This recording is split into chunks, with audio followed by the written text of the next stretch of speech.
Hello everyone, myself Surbhi Mathur. आप सभी का स्वागत है आपके अपने यूट्यूब चैनल में जिसका नाम है बायोलॉजी कॉन्सेप्ट।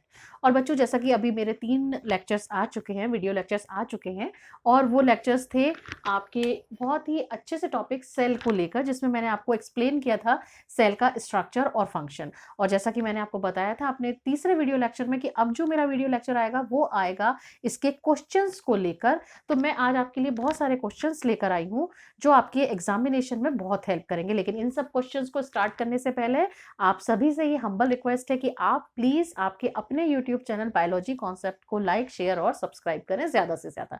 तो आइए आप और हम मिलकर शुरू करते हैं ये प्यारा सा topic, that is cell structure and function, उसके बहुत सारे क्वेश्चन। सबसे पहला क्वेश्चन आता है, Who discovered the cell for the first time? यानी कि सबसे पहले सेल को किसने डिस्कवर्ड किया था। और मैंने आपको बताया था पढ़ाते समय भी कि डिस्कवर्ड की जगह एक टर्म और आ सकती है, Who coined the cell for the first time। तो दोनों का ही आंसर अगर ये पूछा जाए Who coined the cell, Who coined the term cell for the first time, तब भी आंसर सेम है। और अगर लिखें Who discovered the cell for the first time, तब भी आंसर सेम है। और आंसर क्या है? Robert Hooke. और मैंने पढ़ाते समय भी बताया था कि हुक की स्पेलिंग गलत नहीं करेंगे, दैट इज HOOKE।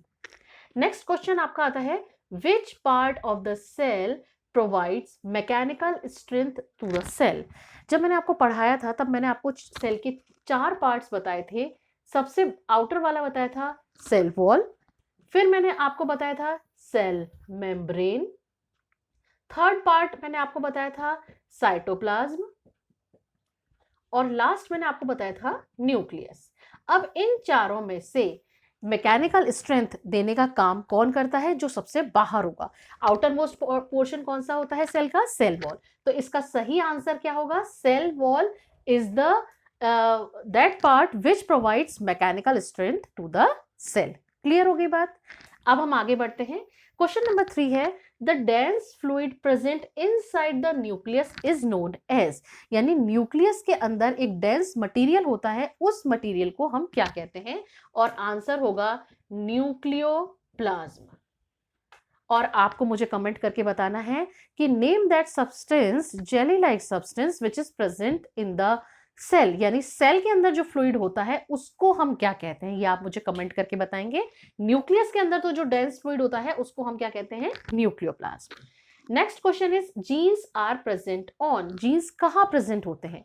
ये भी न्यूक्लियस से ही रिलेटेड क्वेश्चन है। मैंने जब आपको पढ़ाया था तब आपको बताया था कि सेल के सेंटर में एक स्फेरिकल स्ट्रक्चर होता है जिसको हम क्या कहते हैं? न्यूक्लियस। और इस न्यूक्लियस में क्रोमोसोम्स मिलते हैं, और क्रोमोसोम्स पर बच्चा क्या होते हैं? कुछ बिडेड स्ट्रक्चर्स होते हैं, उन बिडेड स्ट्रक्चर्स को हम क्या कहते हैं? जीन्स। तो जीन्स आर प्रेजेंट ऑन, तो आपका आंसर क्या होगा? आपका आंसर होगा क्रोमोसोम।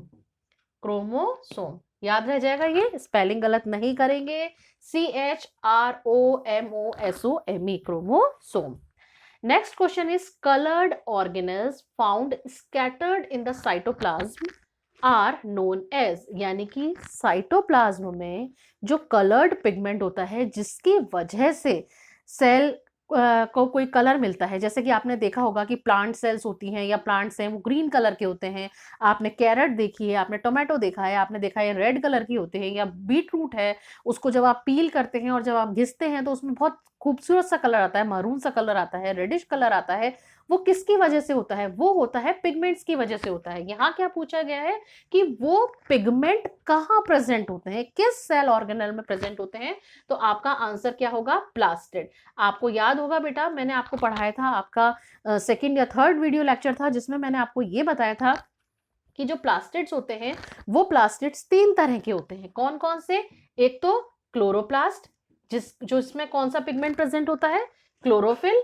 और क्लोरोफिल जो होता है वो ग्रीन कलर का होता है, ग्रीन कलर देने के लिए रेस्पॉन्सिबल होता है। दूसरा होता है क्रोमोप्लास्ट। क्रोमोप्लास्ट की वजह से क्या होता है? कलर्ड पिगमेंट, जैसे कि मैंने अभी आपको बीटरूट या टोमेटो की बात करी कि ये रेड कलर के क्यों होते हैं, वो होते हैं ड्यू टू क्रोमोप्लास्ट। और तीसरा कौन सा होता है? ल्यूकोप्लास्ट, जो क्या होते हैं? कलरलेस होते हैं, ल्यूकोप्लास्ट। तो यहाँ पे जो हमारा आंसर होगा, coloured organelles found scattered in the cytoplasm known as, आपको आंसर प्लास्टिड्स लिखना है। ठीक है, समझ आ गई बात? अब हम आगे चलेंगे। Next question, in which cell organelle cell division takes place.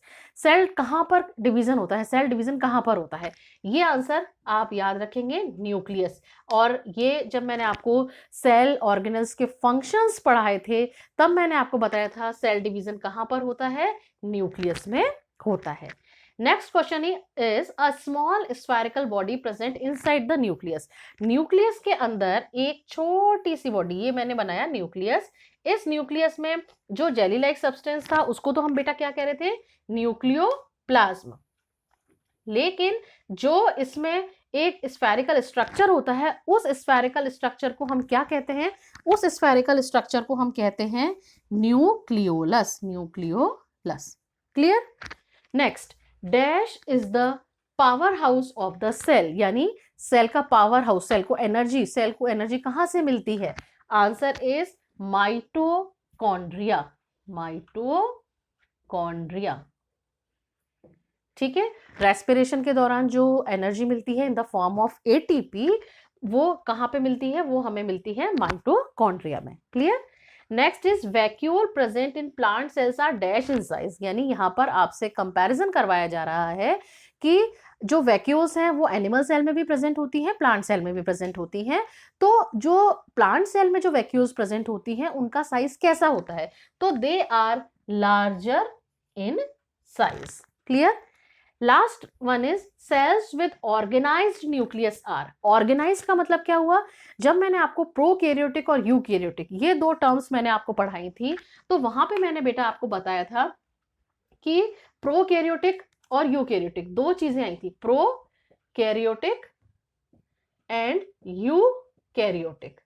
और कैरियन वर्ड जहां पर भी आता है उसका मतलब होता है न्यूक्लियस, और प्रो वर्ड जहां पर भी आता है उसका मतलब क्या होता है? प्रिमिटिव। यानी प्रिमिटिव है, प्रिमिटिव का मतलब क्या है कि उसमें न्यूक्लियर मेम्ब्रेन और न्यूक्लियोलस दोनों एब्सेंट है। और यूकैरियोटिक, यू का मतलब क्या होता है? वेल ऑर्गेनाइज्ड, यानी कि वहां पे न्यूक्लियर मेम्ब्रेन भी प्रेजेंट है और न्यूक्लियोलस भी प्रेजेंट है। तो दो cells which presence both the nucleolus and the nuclear membrane is known as eukaryotic type of cell. तो हमारा आंसर क्या हो जाएगा?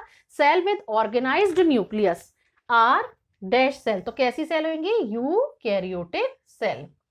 अब ये थे कुछ आपके सेल से इंपॉर्टेंट क्वेश्चंस, और आपको ये ध्यान रखना है बेटा कि ये क्वेश्चंस आप बहुत अच्छे से प्रिपेयर कर लीजिए ताकि आपके एग्जाम्स के लिए बहुत इंपॉर्टेंट है। अब आपको मुझे ये कमेंट करके बताना है कि मैं इसके कुछ शॉर्ट क्वेश्चंस और लॉन्ग क्वेश्चंस भी उसका भी एक वीडियो बनाऊं या नहीं, ये आप मुझे कमेंट करके बताएंगे और मैं आपके कमेंट का बहुत बेसब्री से इंतजार करूंगी। और अब आज के लिए इतना ही, लेकिन जाने से पहले आप सभी से रिक्वेस्ट है कि आप आपके अपने यूट्यूब चैनल बायोलॉजी कॉन्सेप्ट को लाइक, शेयर और सब्सक्राइब करेंगे, बिल्कुल फ्री है। Thank you very much.